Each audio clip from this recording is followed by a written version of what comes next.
أعوذ بالله من الشيطان اللعين الرجيم. بسم الله الرحمن الرحيم. حمدا لك يا ذا الجود والإحسان والفضل والطول والامتنان، وصلاة وسلاما على من لا ينطق عن الهوى إن هو إلا وحي يوحى.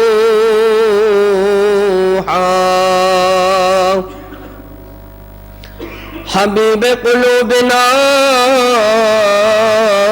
وشفيع ذنوبنا وطبيب نفوسنا، مولانا ومولى الثقلين جد الحسن والحسين أبي القاسم المصطفى محمد.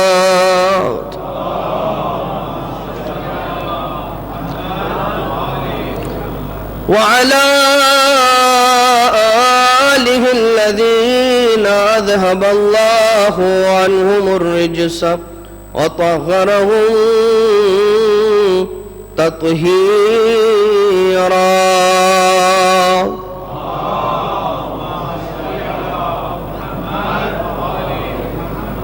لا سيما على الإمام المنتظر والحجة الثاني عشر، واللعن الدائم على أعدائهم أجمعين من الأزل إلى قيام يوم الدين.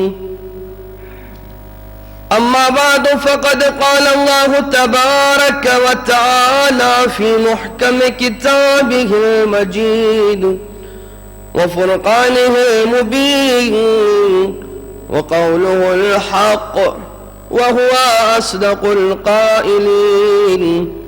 بسم الله الرحمن الرحيم. ومن يعظم شعائر الله فإنها من تقوى القلوب. الصلوات.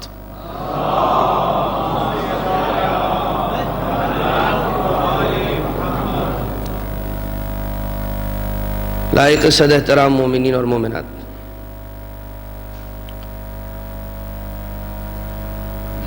شب 29 ذی الحجہ یعنی کہ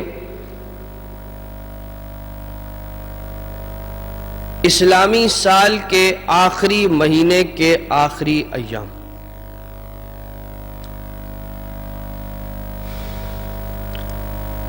اور ان ایام کے ختم ہونے کے بعد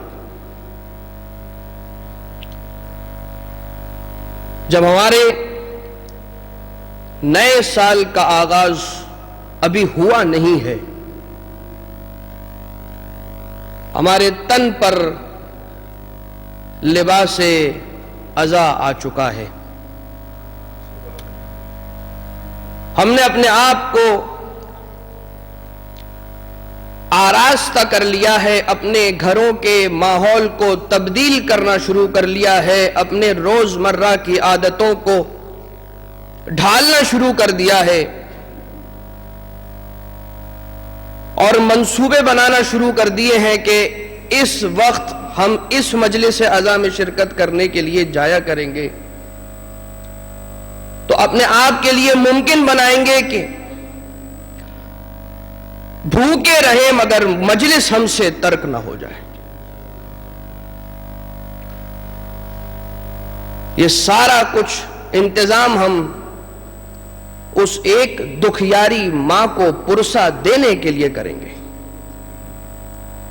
کہ جس کا لال زمین کرب و بلا پر 3 دن کا بھوکا و پیاسا مارا گیا. ہاں عزیزان محترم، موسم عزا آنے کو ہے اور مومنین نے اس حرارت کے تحت کہ جو ان کے دلوں کے اندر خدا تعالی نے قتل حسین علیہ السلام کی بابت کو رکھ دیا ہے، اپنے آپ کو تیار کرنا شروع کر دیا ہے۔ سیاہ پرچم لہرا چکے ہیں، سبیلیں نصب ہونا شروع ہو گئی ہیں، علم تیار ہو رہے ہیں، تو کہیں پر علم کے سرخ پارچے کو اتار کر اس سے سیاہ پرچم پہنا کر اسے بھی لباس عزا پہنایا جا رہا ہے۔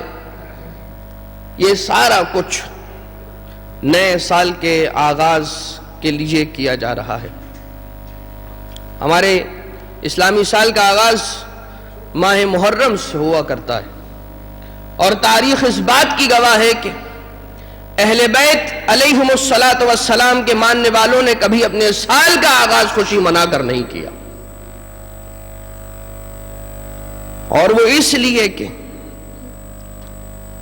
اس کے غم میں ہم نے آپ کو غمگین کر لیا کہ جس نے اپنی ساری خوشیوں کو خدا کے دین کی حفاظت کے لیے قربان کر دیا۔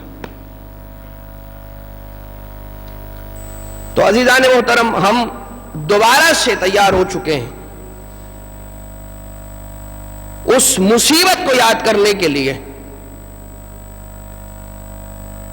کہ جو اہل بیت رسول پر ڈھائی گئی، اور مصیبت نہیں کہنا چاہیے عزیزان محترم، مصیبتوں کا سلسلہ۔ اور جب ان مصیبتوں کی بات آیا کرتی ہے تو آپ یاد رکھیے سب سے پہلا شخص کے جس کا نام ذہنوں میں آتا ہے، اور یہ میں نہیں کہہ رہا، خود مولا کائنات علیہ السلام کی زیارت کا یہ جملہ ہے، السلام علیک یا امیر المؤمنین اشہد انکا اول من غصب حقہ۔ آپ پر سلام ہو اے میرے مولا، اے امیر المؤمنین، اشہد انکا، میں گواہی دیتا ہوں اس بات کی، انکا اول مظلوم، آپ پہلے مظلوم ہیں، وَأَوَّلُ مَنْ غُصِبَ حَقُّهُ، اور وہ پہلے ہیں کہ جس کے حق کو غصب کیا گیا۔ قُتِلَ الْحُسَيْنُ بِالسَّقِيفَةِ، علماء کرام یہ کہا کرتے ہیں کہ حسین تو سقیفہ ہی میں قتل ہو چکے تھے۔ کیا ہوا تھا ایسا آپ سب جانتے بھی ہیں، اور انشاءاللہ تاریخ کی کتابوں کا مطالعہ بھی فرمائیں گے۔ یہاں پر ایک جانب سارے کے سارے موالیان رسول جنازہ رسول میں شریک تھے، تو وہاں پر اس حصے میں، زمین کے اس حصے میں جس کو سقیفہ کہا جاتا ہے، وہاں پر علی ابن ابی طالب کا حق غصب کرنے کی سازش ہو رہی تھی۔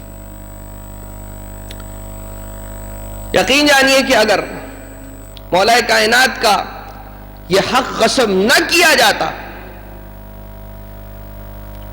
تو نہ علی مرتضیٰ کے سر اقدس پر تلوار کی ضربت لگتی، نہ حسن مجتبیٰ کو زہر دیا جاتا، نہ حسین کو اس طرح سے میدان کربلا میں تپتی زمین پر بھوکا و پیاسا شہید کیا جاتا۔ اور جو افراد تاریخ کا مطالعہ کرتے ہیں وہ اس بات سے بخوبی واقف ہیں کہ حسین کو شہید کرنے والوں نے جو جملہ کہا وہ یہی تھا کہ آج ہم نے بدر کا انتقام لے لیا۔ لہذا بغضاً لأبیک لفظ استعمال کیا گیا کہ ہم تمہیں قتل کرنا چاہتے ہیں، اے حسین، کس لیے؟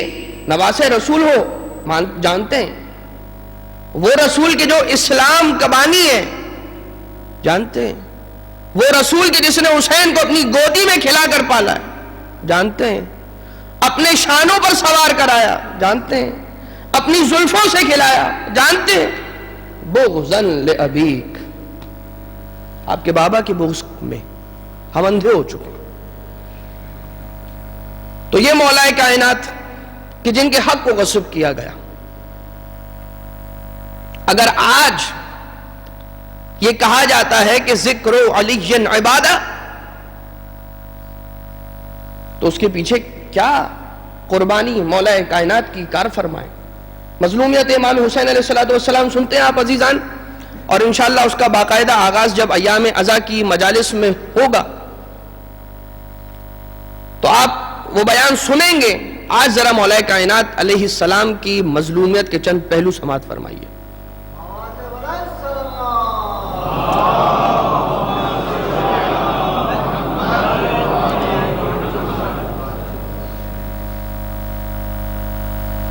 خم میں اعلان ہوا، اعلان ہونے کے بعد رسول اس دنیا سے تشریف لے جا چکے، رحلت فرمائی رسول نے، انتقال، وفات یا شہادت آپ نے پائی، اور یہاں سے رسول کا سایہ اس دنیا سے اٹھا ہے. اور کبھی یہ امت دروازہ رسول پر آگ کو لے کر آئی ہے تو کبھی اسی علی مرتضیٰ کے گلے میں رسن کو باندھا گیا. اور علی کو کس طرح سے کھینچ کر لے جا رہے تھے. نہج البلاغہ تو پڑھیے. نہج البلاغہ بلاغت کا ایک پہاڑ ہے. علم بلاغت سے جو افراد ذرا سی آشنائی رکھتے ہیں، علم فصاحت و بلاغت، نہج البلاغہ کے اندر جواہر بلاغہ مولا کائنات علیہ السلام پرو دیے گئے ہیں، مگر مرثیہ مولا کائنات بھی اسی نہج البلاغہ کے اندر موجود ہے. اور مرثیہ امیر المومنین بزبان امیر المومنین ہے، پڑھیے تو صحیح. تو مولا کائنات فرماتے ہیں کہ جب یہ ظالم آئے اور میرے گلے میں رسن کو باندھا اور جناب سیدہ در و دیوار کے درمیان پس کر رہ گئیں، تو مجھے اتنی شدت کے ساتھ کھینچ کر لے کر جا رہے تھے یہ افراد کہ میرے کرتے کا جو دامن تھا وہ اس کے دو کونے اور دونوں ارکان کو، دونوں کونوں کو میرے دونوں بیٹے حسن و حسین نے اپنی مٹھی میں بند کیا ہوا تھا، جکڑا ہوا تھا کہ میرے بابا کو نہ لے جائیے، ہمارے بابا کو نہ لے جائیے. گھسیٹتے ہوئے مدینہ کی گلیوں کے اندر علی ابن ابی طالب کے گلے میں رسی ہے اور مسجد نبوی کی جانب لے جا رہے ہیں. اتنی شدت کے ساتھ وہ مجھے کھینچ کر لے جا رہے تھے مسجد نبوی کی طرف کہ میرے کرتے کے دامن کے وہ حصے پھٹ کر میرے ان دونوں بچوں کی مٹھیوں میں آ گئے، الگ ہو گئے.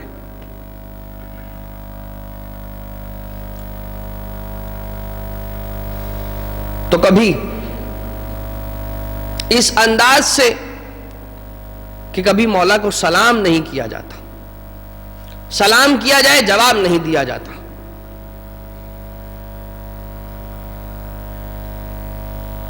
حتیٰ علی مرتضیٰ علیہ السلام 25 سال تک خاموشی اختیار کر کے بیٹھ جاتے. بیٹھ جانے کا مطلب یہ نہیں ہے کہ کچھ نہیں کرتے. یہی وہ 25 سال ہے کہ جب بھی وہ افراد کے جو مولا کا حق غصب کر کے بھی بیٹھ گئے تھے، آتے مولا ہی کے پاس تھے کہ ہماری یہ مشکل ہے، اسے حل فرما دیجیے. اور پھر یہ بھی کہتے ہوئے نظر آتے ہیں کہ اگر یہ نہ ہوتے تو ہم نہ ہوتے، اگر علی نہ ہوتے تو ہم ہلاک ہو جاتے. تو وہ علی مرتضیٰ، اب سوال کیا جا سکتا ہے کہ اگر مولا کا حق تھا تو آواز اٹھاتے. اپنے حق کو مانگنا کون سی بری بات ہے؟ تو ذرا سا ٹھہر جائیے، جواب سن لیجیے. مولا کائنات کا منصب ولایت پر فائز ہونا کسی سے ڈھکا چھپا تو نہیں تھا. غدیر خم کے اندر سوالات کے مجمع کے سامنے رسول الثقلین نے برملا اعلان فرمایا تھا، علی کو اٹھا کر بتایا تھا کہ نہیں بتایا تھا.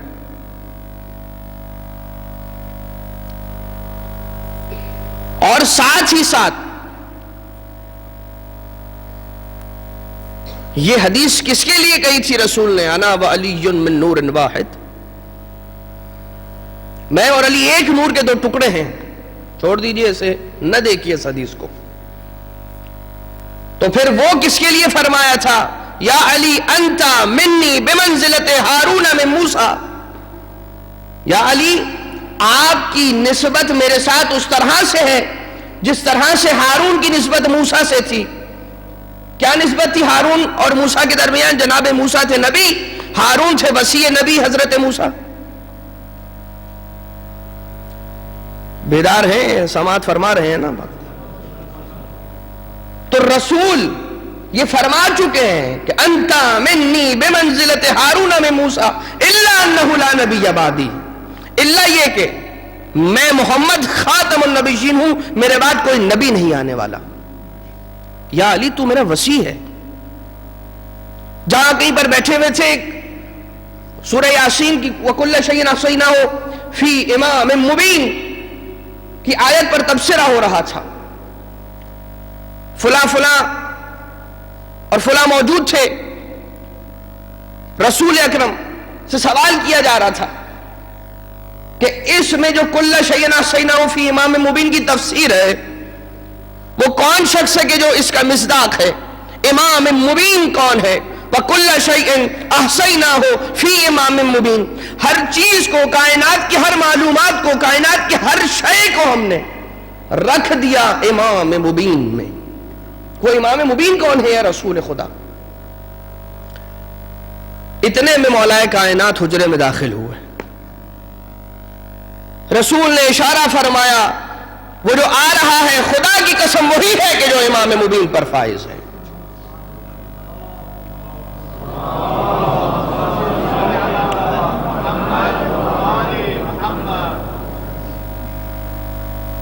تو یہ کہنا یا علی انت صراط المستقیم، جب آیا صراط مستقیم سورہ فاتحہ کی اس آیت پر تبصرہ کیا گیا رسول اکرم کے سامنے، تو صراط مستقیم کیا ہے کہ جواب میں بھی رسول نے مولا کائنات کی طرف اشارہ کر کے بتایا. اتنی نص صریح اور اتنی واضح دلائل اور اتنی برہان قاطع رسول گرامی کی زبان سے صادر ہونے کے بعد جو نہ مانے تو پھر اسے کیا کہیے گا.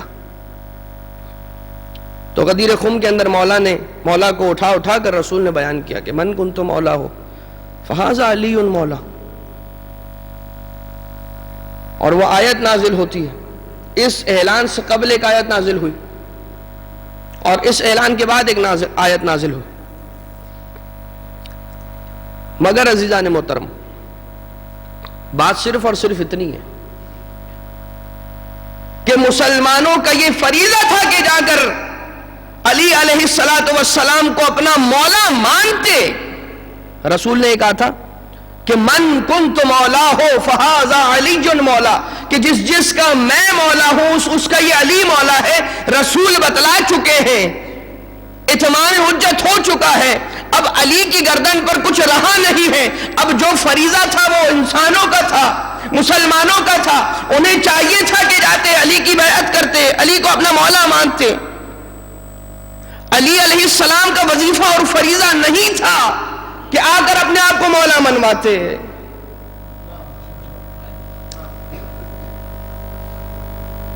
ہمیں جانا ہے مولا کے پاس، اور اس کی دلیل ہے رسول اکرم احمد مصطفیٰ محمد مصطفیٰ صلی اللہ علیہ وآلہ وسلم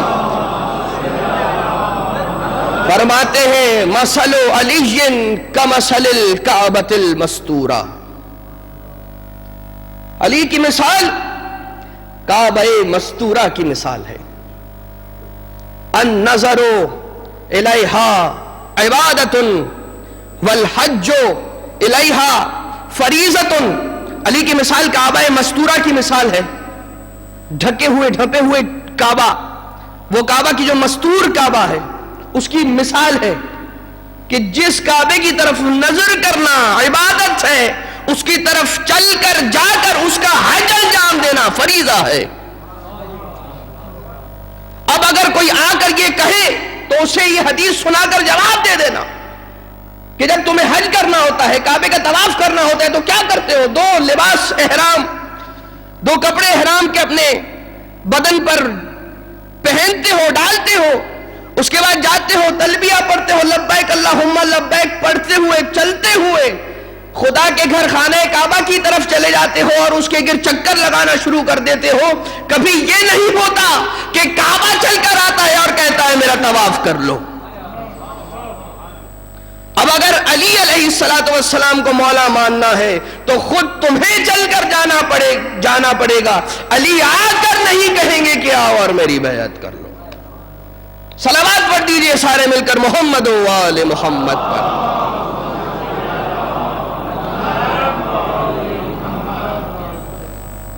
یہ اسی خاموشی کا صلہ تھا عزیزو۔ اپنے ذکر کو اہمیت نہیں دی مولا نے، خاموش ہو گئے۔ اور خاموش ہونے پر ہو کیا رہا تھا؟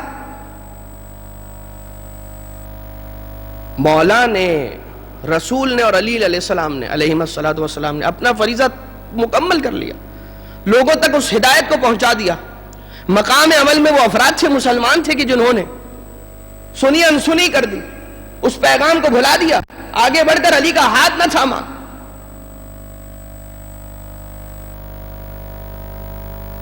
علی خاموش ہو جاتے ہیں، اور اگر مولا کائنات نے اس وقت قیام کیا ہوتا تو آپ خود جانتے ہیں کہ پھر اسی وقت اسلام کے دو ٹکڑے ہو جانے تھے، اسی وقت دو گروہ بن جاتے الگ الگ، ایک وہ کہ جو علی کو مانتے ہیں اور ایک وہ کہ جو غیر علی کو مانتے ہیں۔ رسول کے جانشین نے، مولا کائنات نے خاموشی کو اختیار کیا اور رسول کے دین کے ٹکڑے ہونے سے بچا لیے۔ اور آپ فقط اتنا سوچئے کہ اگر مولا کو ظاہری خلافت کے منصب پر آنے نہیں دیا گیا تو کیا علی مولا نہ رہے؟ چاہے علی کو اس منصب پر بٹھایا جائے، چاہے علی علیہ السلام سے منصب چھین لیا جائے یا نہیں، اس پر بیٹھنے نہ دیا جائے، منصب چھینا نہیں جا سکتا علی سے۔ وہ منصب علی کو خدا نے عطا کیا ہے، رسول خدا نے عطا کیا۔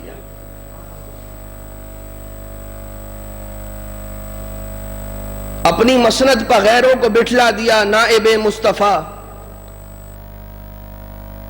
مظہر کبریا، تو علیو وسیو ولی ہی رہا، منزلت میں تیری کیا کمی آ گئی؟ منزلت میں تیری کیا کمی آ گئی؟ مگر چہرے واضح ہو گئے، مگر باطل آشکار ہو گیا۔ تو بس عزیزو، 25 سال تک تقریباً مولا نے خاموشی اختیار کی، کچھ نہ کہا، کچھ نہ مانگا،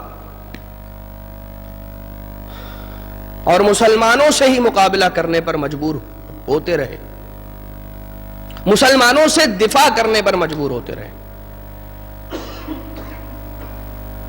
تو اپنے ذکر کو فراموش کر دیا خدا کے ذکر کو باقی رکھنے کے لیے، اپنے ذکر کو فراموش کر دیا رسول کو اور رسول کے دین کے ذکر کو باقی رکھنے کے لیے۔ خدا تعالیٰ نے علی کے ذکر کو اتنا بلند کر دیا کہ کہیں پر رسول کا یہ قول نظر آتا ہے ذکر علی عبادہ، تو کہیں پر رسول کا یہ قول آتا ہے زینوا مجالسکم بذکر علی ابن ابی طالب علیہ السلام، اپنی مجلسوں کو زینت بخشو ذکر علی ابن ابی طالب کے ذریعے سے۔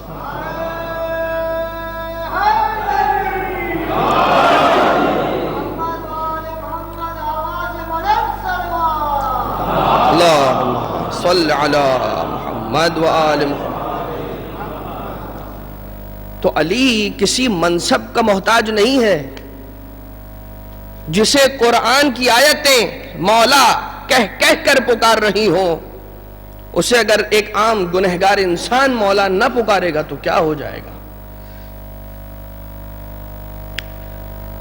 اور یہ تو علی کا کرم تھا، یہ علی کی سخاوت تھی کہ اس ظلم کے باوجود بھی سب کو برداشت کیا، سب کی مشکلوں کو حل کیا، اتنا کہ حلال مشاکل اس وقت بھی مولا رہے۔ تو مولا کی مرثیے کی بات ہو رہی تھی، یاد رکھیے ہم کہتے ہیں نا کہ مولا عباس علیہ السلام کے لیے تلوار چلانا زیادہ آسان تھا آپ کے لیے تلوار کو نیام میں رکھ لینا زیادہ مشکل تھا؟ کیوں؟ شجاعت کی کمال پر تھے مولا عباس. تو یہ بات اپنی جگہ پر مسلم ہے کہ فقط و فقط شجاعت کے میدان میں آپ کمال پر نہ تھے، علم کے میدان میں آپ کمال پر تھے، فصاحت کے میدان میں کمال پر تھے، فقیہ تھے آپ، ایک فقیہ، فقاہت کے میدان میں کمال پر تھے، اطاعت کے میدان میں کمال پر تھے. تو مولا کائنات علیہ الصلوۃ والسلام کے لیے بولنا آسان تھا، خاموش رہنا مشکل تھا. وہ کہ جو جبریل کا استاد ہو، کہ جس کے پاس زمین کے راستوں سے زیادہ آسمان کے راستوں کا علم ہو، اگر اس کی زبان پر تالا لگا دیا جائے، اسے بولنے نہ دیا جائے، اسے اپنے علم کو پھیلانے کا موقع نہ دیا جائے، تو سوچیے کہ اس کی اس دل پر کہ جو علم سے بھرا ہوا ہے کیا اذیت ہو رہی ہوگی. مولا یہ فرمانے پر مجبور ہوئے کہ سلونی سلونی قبل ان تفقدونی، مجھ سے پوچھ لو اس سے پہلے کہ تم مجھے کھو دو.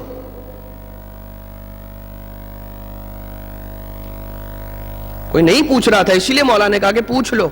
اور جو پوچھتا بھی تھا تو وہ کیسے سوال پوچھتا تھا؟ اللہ اکبر. سر پر بال کتنے ہیں؟ فلاں نجاست میٹھی اور فلاں تلخ کیوں ہوتی ہے؟ یا کون سے ایسے حیوان ہیں کہ جو تخم دیا کرتے ہیں، انڈے دیا کرتے ہیں، اور کون سے ایسے ہیں کہ جو بچے جنا کرتے ہیں؟ مولا نے ان سوالات کے بھی ایسے عالمگیر جواب دیے ہیں کہ اس سوال کا مولا کے جواب کے سے بہتر اور کوئی جواب ہو نہیں سکتا تھا. اس نامعقول سوال میں سے بھی مولا نے علم کے موتی نکال کر بکھیر دیے اور قاعدہ کلی بتلا دیا کہ جن کے کان باہر کی طرف ہوں اور جن کے کان اندر کی طرف ہوں، بہت مشہور ہے، اسے تکرار کرنے کی ضرورت نہیں ہے. اور یہ بات آج کل بھی ہمیں نظر آتی ہے. ذرا سا پڑھ لکھ لیا یا 2 کتابیں 2 سطریں پڑھ لی تو پھر سوالات کرنے کی ایک ایسی امنگ دل میں اٹھتی ہے کہ پھر وہ استفہام کے لیے نہیں، استہزاء کے لیے سوالات کیے جا رہے ہوتے ہیں، یا امتحان لینے کے لیے سوالات کیے جا رہے ہوتے ہیں.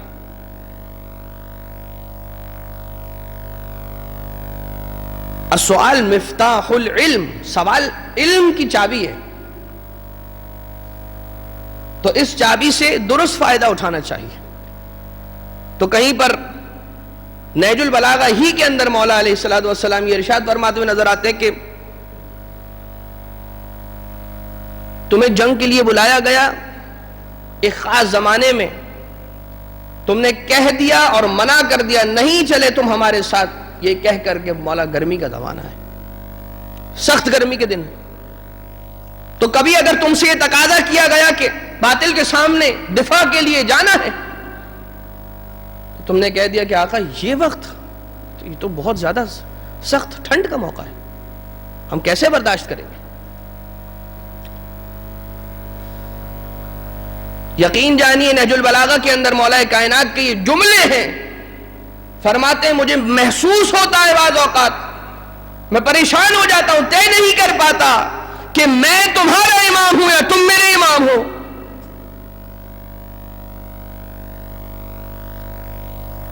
بہانے تلاش کرنا، آپ خود سوچئے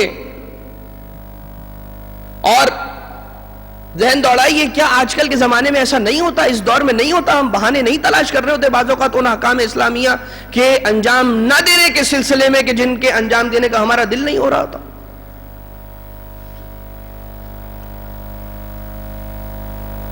ذرا سے یہ کام مکمل ہو جائے پھر اس کام کو انجام دیتے ہیں. وہ کام مکمل ہو گیا، وہ نیکی انجام نہیں دے پائے، پھر ایک ایسا عمل آ گیا، چلو یہ اگر ہو جاتا ہے تو پھر یہ نیک کام انجام دے لیتے ہیں. یاد رکھیے ایسی ہی ذہنیت کے لیے کہا گیا ہے کہ کل کبھی نہیں آتی، آج سے عمل کیجیے۔ لہذا مولا کائنات علیہ السلام وہ تھے کہ جن کے بارے میں رسول نے ہر لمحے پر، ہر موقع پر صراحتاً کے ساتھ فرمایا، کہیں پر کسی کجی کی اور کسی کنفیوژن کی گنجائش ہی نہیں رکھی۔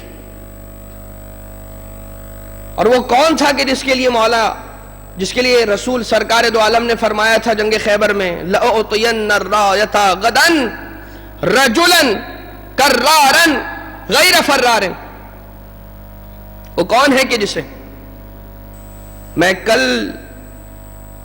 علم سے نوازنے والا ہوں؟ یہ وہی ہے کہ جو رجل ہے، مرد ہے، کرار ہے، غیر فرار ہے، ڈٹا رہنے والا ہے، غیر فرار ہے، یحب اللہ ورسولہ، خدا سے اور اس کے رسول سے محبت کرتا ہے، وَيُحِبُّهُ اللَّهُ وَرَسُولُهُ، اور خدا اور اس کا رسول بھی جس سے محبت کرتا ہے۔ عزیزو، ہمارا خدا سے محبت کرنا اور ہے، خدا کو ہم سے محبت کرنا اور ہے۔ انت کما احب فاجعلنی کما تحب، مولا کائنات فرماتے ہیں کہ اے خدا تو بالکل ویسا ہی رب ہے کہ جیسا میں چاہتا ہوں، بس تو مجھے ایسا بنا دے کہ جیسا تو مجھے دیکھنا چاہتا۔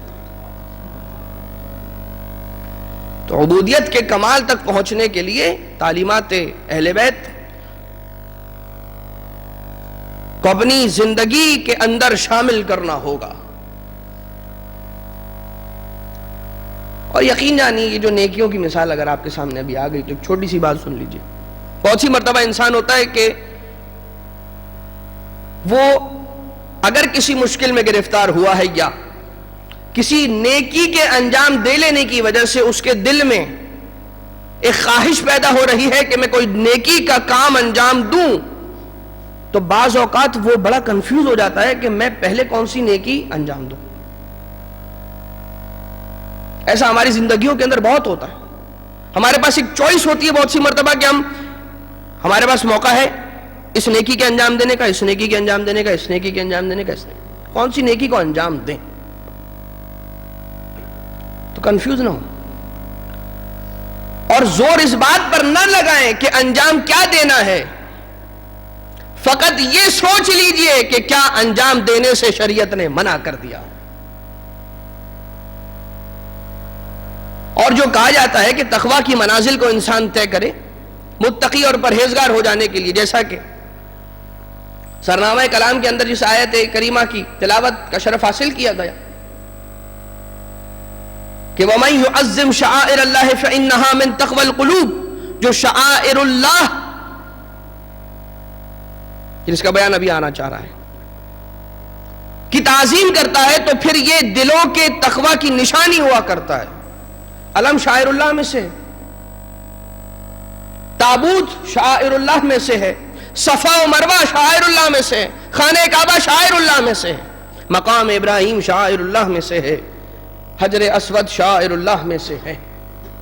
تو لہٰذا بہت سی مرتبہ انسان زور دے رہا ہوتا ہے اس بات پر کہ کیا کروں کیا کروں کیا کروں، سوچ لیجئے اس وقت کیا نہ کروں جو میں کر رہا ہوں اور نہیں کرنا ہے۔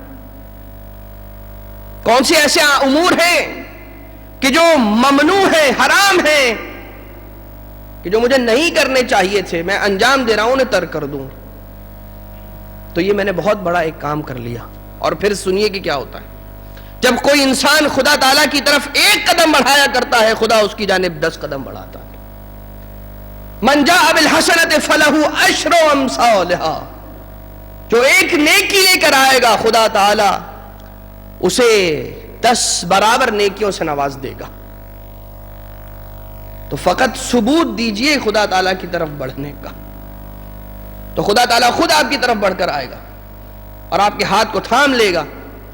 اور ہم سب کو خدا تعالیٰ اس دعا کے ساتھ کہ اسلام کی تعلیمات پر عمل پیرا ہونے کی توفیق عنایت فرما،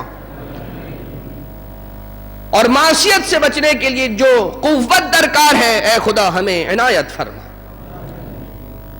ہمارے ان ہاتھوں کو کہ جو ہاتھ علم اٹھاتے ہیں، تعزیہ اٹھاتے ہیں، حسین کا ماتم کرنے کے لیے سینوں پر پڑتے ہیں، ان ہاتھوں کو گناہ سے بچا لے۔ یہ آنکھیں کہ جو حسین کے غم میں آنسو بہاتی ہیں، ان آنکھوں کو اپنی معصیت کے ارتکاب سے روک لے اے خدا، کیونکہ میں محسوس کرتا ہوں کہ جو آنکھ حسین کے غم میں روتی ہے اسے گناہ زیب نہیں دیتا، اس کی شان نہیں ہے گناہ کرنا۔ جو ہاتھ حسین کے علم کو اٹھاتا ہو، غازی کے علم کو اٹھاتا ہو اور تعزیے کو اٹھاتا ہو، اسے گناہ زیب نہیں دیتا۔ تو بس عزیزان محترم، جیسا کہ بیان کیا گیا کہ شعائر اللہ وہ چیز کہ جو خدا تعالیٰ کی یاد دلایا کرتی ہے، خانہ کعبہ خدا کی یاد دلاتا ہے، کیونکہ یہ حکم خدا سے بنایا گیا۔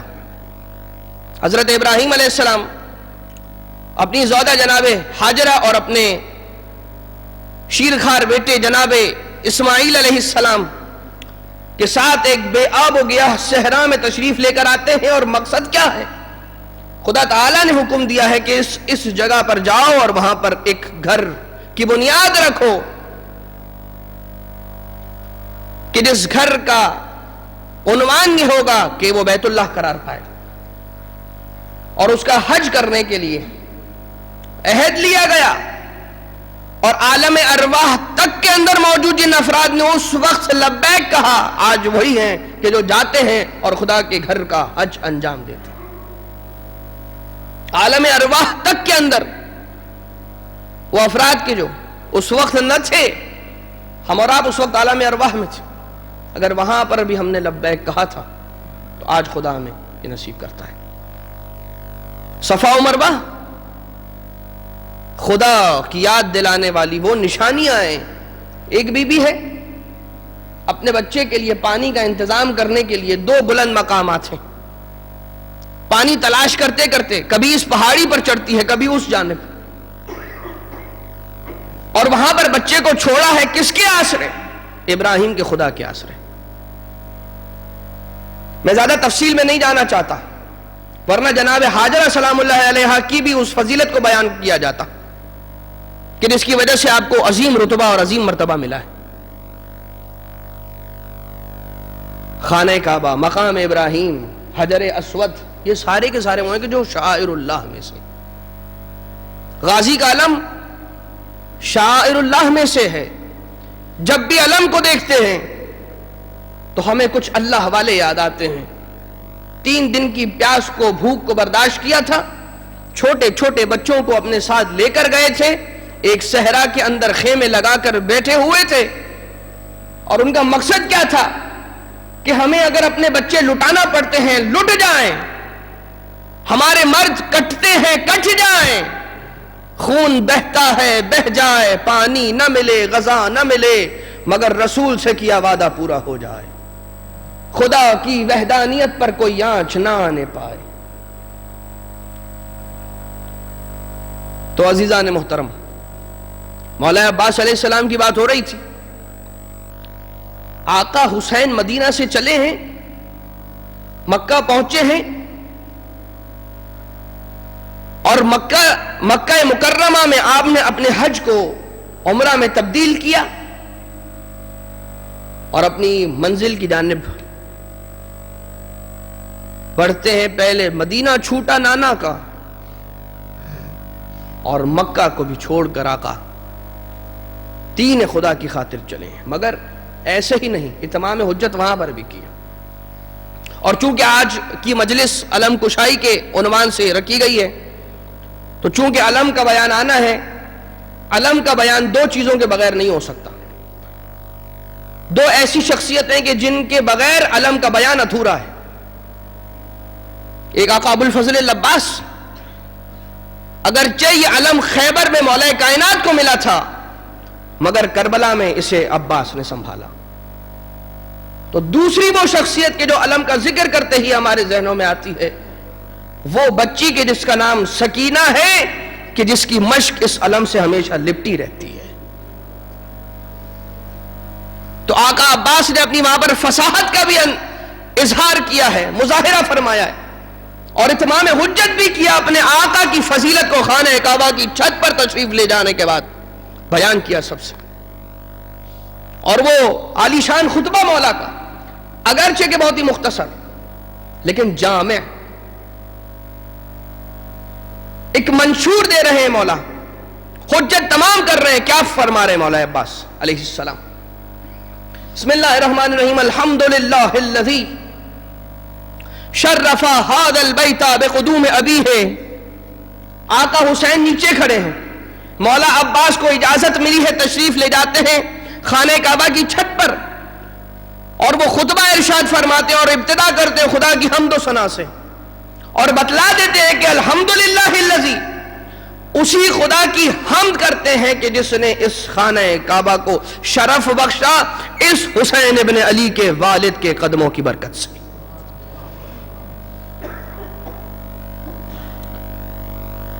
تو یہ بھی بتا دیا کہ ہم ہیں کہ جو اہل توحید ہیں، اور خانہ کعبہ کی چھت پر کھڑے ہو کر خطبے کو دینا اس بات کی دلیل ہے کہ ہم ہیں وارث کعبہ.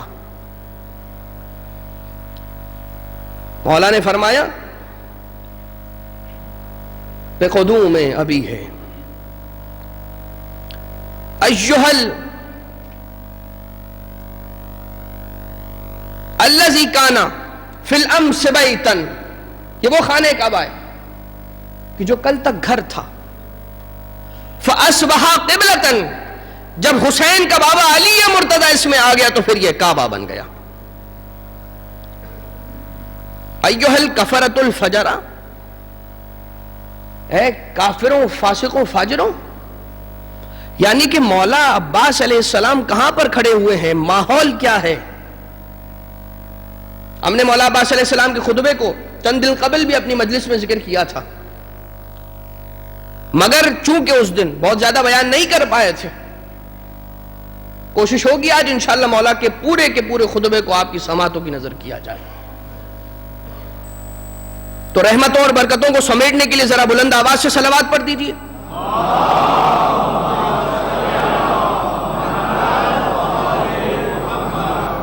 ایھا الکفرۃ الفجرہ، اے کافروں فاسقوں فاجروں. مولا عباس علیہ السلام کھڑے ہیں حاجیوں کے درمیان، بدن پہ جامع احرام ہے، مگر آقا عباس ایھا الکفرۃ الفجرہ اس لیے کہہ رہے ہیں کہ ان دو سفید لباس پہنے ہوئے افراد میں سے کچھ ایسے بھی ہیں کہ جو مسلمان اور مومن ہیں، تو کچھ ایسے بھی ہیں کہ جو کافر اور فاسق و فاجر ہیں، اور ہو بھی سکتے ہیں کہ جب بدن پہ جامع احرام، دل میں بغض علی، تیرے نصیب کے چکر ہیں، یہ طواف نہیں. تو یاد رکھ لو تمہارے ان دو لباسوں کا پہننا اور یہاں پر آ کر خدا کے گھر کے چکر لگانا کوئی فائدہ نہیں ہے کہ اگر تمہارے دلوں میں حب علی ابن ابی طالب نہیں ہے، اگر اس کی ولایت نہیں رکھتے. ہاں مگر یہ ہے ایھا الکفرۃ الفجرہ اتصدون طریق البیت لامام بررہ، کیا تم اس کا راستہ روکتے ہو خانہ کعبہ سے کہ جو امام برحق ہے. من ہوا احق بہ من سائر البریہ، یہ وہ ہے کہ جو اس خانہ کعبہ کا سب سے زیادہ حقدار ہے. سب سے زیادہ حق، سب سے بڑا حق خانہ کعبہ پر حسین کا ہے. سب پر خانہ کعبہ کا حق، کعبے پر میرے حسین کا حق.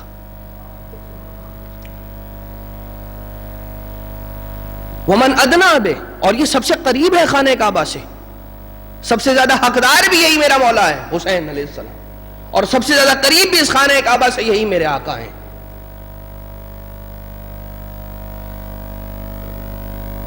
قد استسلم الناس الحجرہ ابھی ہم حجر اسود کی بات کر رہے تھے. قد استسلم الناس الحجر والحجر یستسلم یدیہ. ساری کی ساری کائنات آ کر حجر اسود کا بوسہ لیتی ہے. حجر اسود آ کر جس کے ہاتھوں کا بوسہ لیتا ہے وہ یہ میرا مولا حسین ابن علی ہے.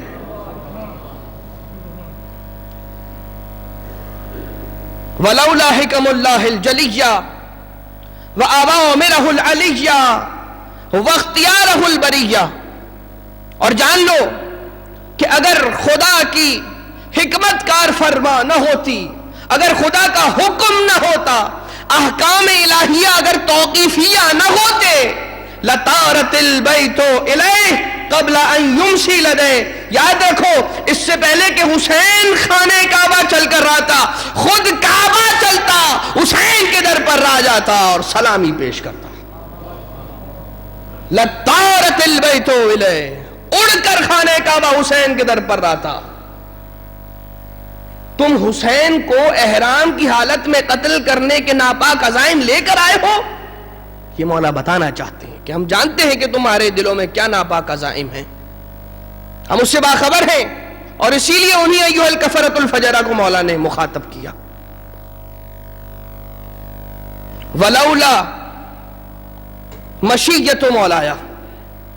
اب مولا عباس علیہ السلام کا جلال، مولا فرماتے ولولا مشیت مولایا، اگر میرے مولا کی مشیت، ولولا مشیت مولایا مجبولۃ بمشیت الرحمن، اگر میرے مولا کی مشیت جبلت رحمانی کے تحت نہ کار فرما ہو رہی ہوتی، یعنی کہ میرے مولا کی مرضی خدا کی مرضی کے مطابق نہ ہوتی، لَوَقَعْتُ عَلَيْكُمْ كَالصَّقْرِ الْغَضْبَانِ عَلَىٰ عَصَافِيرِ الطَّيْرَانِ، تو پھر میں تمہارے اوپر اس باز کی طرح سے حملہ کرتا.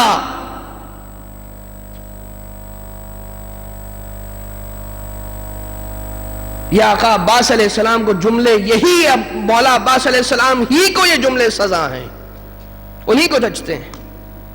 لَوَقَعْتُ عَلَيْكُمْ كَالصَّقْرِ الْغَضْبَانِ عَلَىٰ عَصَافِيرِ الطَّيْرَانِ، تو پھر تم پر ایسے گرتا کہ تم میں سے کوئی نہ بچتا. انظروا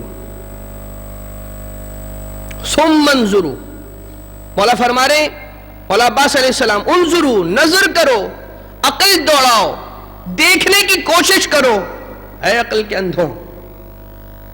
انظروا ثم انظروا ممن ہوا شارب الخمر وممن ہوا صاحب الحوض والکوثر. دیکھو دیکھو کون ہے وہ کہ جو شارب الخمر ہے اور کون ہے وہ کہ جو حوض کوثر کے جام پلانے والا ہے. کون ہے وہ کہ جو جام شراب پینے والا ہے اور کون ہے وہ کہ جو آب کوثر پلانے والا ہے. وَمَنْ هُوَ فِي بَيْتِهِ التَّطْهِيرُ وَالْآيَاتِ، وہ کون سا گھر ہے کہ جس میں آیتیں نازل ہوئی، وہ کون سا گھر ہے کہ جو صاحب تطہیر کا مصداق ہے. وَمَنْ هُوَ فِي بَيْتِهِ اللہوات والدنسات، اور وہ کون سا گھر ہے کہ جس میں لہب و لعب کی محفلیں ہیں.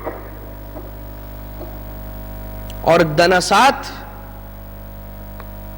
اس نجاست کو کہتے ہیں، نجاست بھی کہا جاتا تھا، کہا جا سکتا تھا لہوات و نجاسات، مگر دنسات وہ نجاست ہے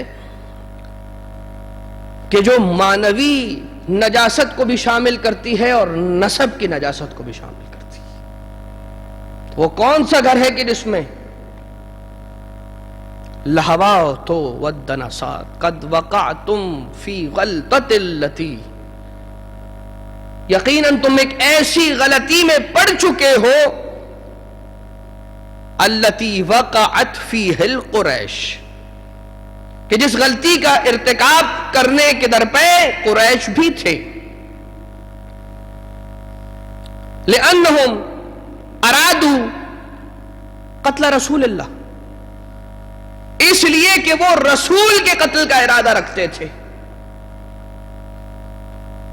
وَأَرَدْتُمْ قَتْلَ ابْنِ بِنْتِ رَسُولِ اللَّهِ، اور تم ارادہ رکھتے ہو رسول کی بیٹی کے بیٹے کے قتل کا، تو وہی غلطی کرنے جا رہے ہو کہ جو قریش نے کی تھی.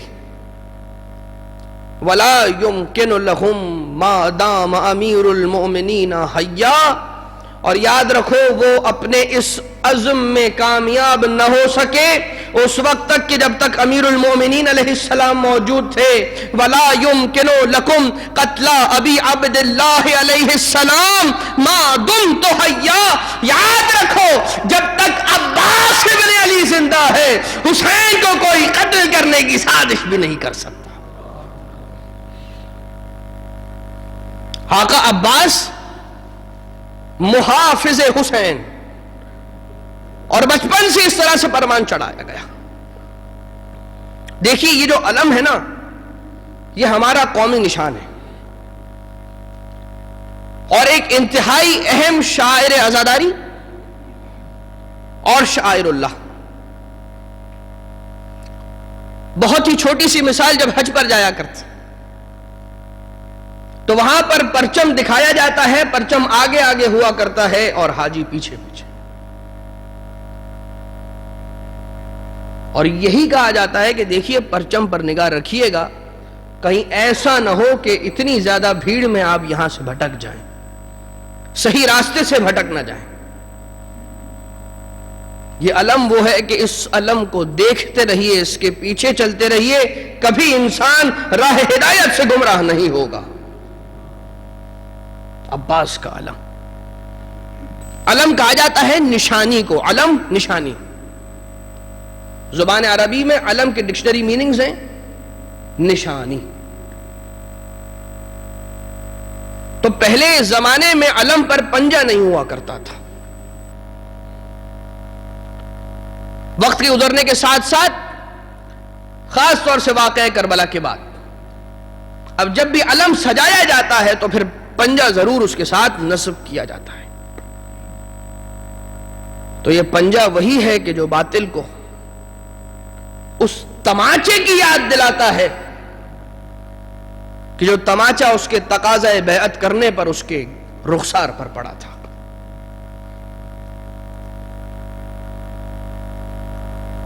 اب علم کو اٹھانے کو بہت سے ایسے افراد بیعت بدعت کہا کرتے ہیں. ارے تم علم اٹھاتے ہو، یہ تو بدعت ہے. تو ان کے لیے فقط اتنا سا جواب ہے کہ کل تمہارے ہی آبا و اجداد تھے، میدان خیبر میں انہیں علم اٹھانے کا بڑا شوق تھا.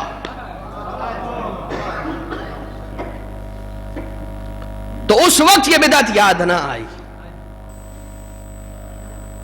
آج علم کو ہاتھ لگانا بدعت ہو گیا. کل خیبر میں کس کس کا ارمان نہ تھا کہ علم اسے ملے. تو بس عزیزو، نشان فتح شبیری کی علامت ہے یہ علم، عباس کا علم. اسلام کی سرخروئی کی علامت ہے عباس کا علم. اور پنجہ اس لیے بھی نصب ہے کہ علم کے بالکل سب سے بلند مقام پر پنجہ ہے، تاکہ جب بھی انسان اس پنجے کو دیکھے تو کسی کے بریدہ بازو یاد آ جائیں. اور آقا عباس جب دنیا میں تشریف لائے تھے تو آپ نے سنا ہوگا متواتر کہ مولا کائنات دنیا میں تشریف لانے کے بعد فاطمہ بنت اسد سلام اللہ علیہ کے گود میں تھے مگر آنکھیں نہیں کھول رہے تھے، اور جیسے ہی رسول نے اپنی گود میں لیا ہے تو مولا کائنات نے آنکھیں کھولی، اور دنیا میں آنے کے بعد جو پہلی زیارت کی ہے وہ چہرہ رسول کی زیارت کی. آقا عباس جب دنیا میں تشریف لائے ہیں تو آنکھیں نہیں کھولی ہیں. مولا کائنات نے کہا حسین ذرا بابا کے قریب تو آنا. ایک مرتبہ عباس کو حسین کی گود میں دیا، ابھی آنکھیں نہیں کھولی ہیں، عباس نے اپنے دونوں بازوؤں کو حسین کی جانب بڑھا دیا.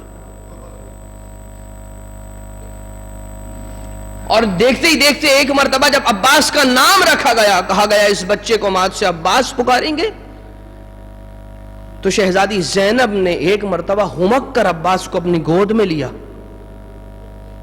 گھر کے کونے میں تشریف لے جاتی ہیں اور کچھ راز و نیاز کر رہی ہیں، کچھ کہہ رہی ہیں اس نومولود بچے سے۔ آقا علی مرتضیٰ ایک مرتبہ قریب جاتے ہیں، اپنی اس زینت بیٹی زینب سلام اللہ علیہا سے سوال کرتے ہیں، بیٹی آخر کیا ماجرا ہے؟ بھائی کی ولادت پر بڑا خوش ہو۔ جب چہرے کو دیکھا تو کیا دیکھا کہ زینب کی آنکھوں میں آنسو ہیں۔ سوال کیا، بیٹی زینب کیا ماجرا ہے؟ کیا ماجرا ہے؟ بابا کو بتاؤ، بابا کو بہت بے چینی ہو رہی ہے۔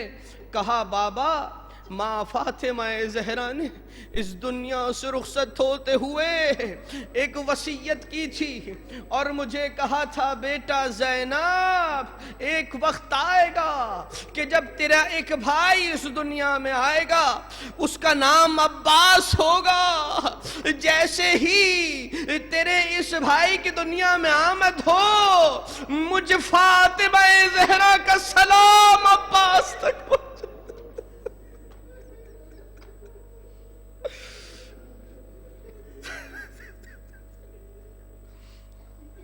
عباس ابن علی ایک مجتہد ہیں جنہوں نے ایک مجلس کے اندر آقا حسین علیہ السلام کے مصائب پڑھے، اور رات میں جب سوئے ہیں تو خواب میں اس سید کو فاطمہ زہرا سلام اللہ علیہا کی زیارت نصیب ہوتی ہے۔ بی بی آتی ہیں اور آنے کے بعد سوال کرتی ہیں، اے سید تو نے آج میرے بیٹے کے مصائب نہیں پڑھے؟ ہاتھوں کو جوڑ کر کہتے ہیں، بی بی میں نے حسین ابن علی کی مصائب پڑھے ہیں۔ کہا نہیں، حسین تو فرزند رسول ہے، میرا بیٹا عباس ہے، تو نے عباس کے مصائب نہ پڑھے۔